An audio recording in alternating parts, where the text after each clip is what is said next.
Hey everybody, in today's video I'm going to be showing you the basics of using the compass on your Garmin eTrex 10. So the compass has its own menu on the main menu page, so all you're going to do is use the toggle, and we're going to go down till we see compass, and then we're going to press the toggle to select it. Now you'll notice when I selected mine there's nothing going on, there's no pointer showing direction, anything like that.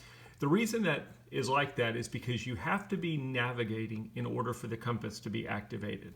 So I'm going to go ahead and press the back button, and I'm going to go ahead and start navigating. Doesn't matter if you're navigating to a city or a waypoint, you just have to be in navigation mode. I'm going to choose a waypoint and we'll begin navigating.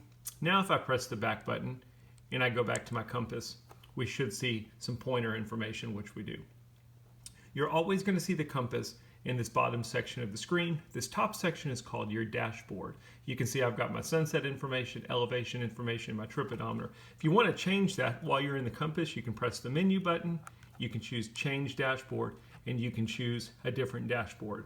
Recreational, automotive, stopwatch, geocache are all delivered from Garmin, but you can also choose small fields or large data fields, and you can predefine what fields you want. You'll notice when I changed my dashboard, now I've got a different look of information up here.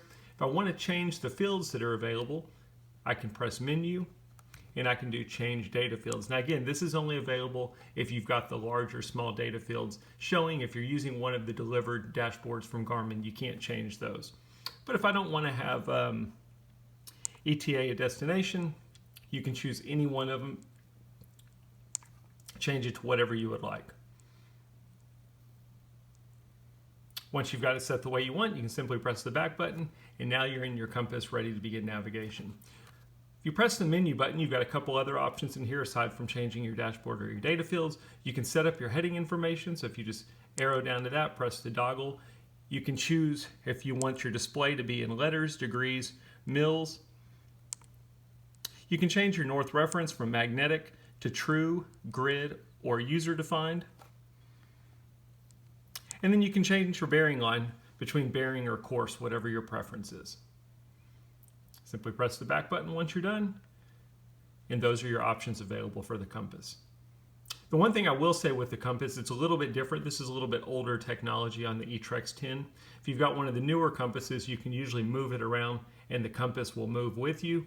On the eTrex 10, the compass kind of stays still unless you're up and moving. It knows that I'm sitting still right now, so it's not adjusting my compass. If I'd get up and start walking, though, the compass would start adjusting as I'm moving.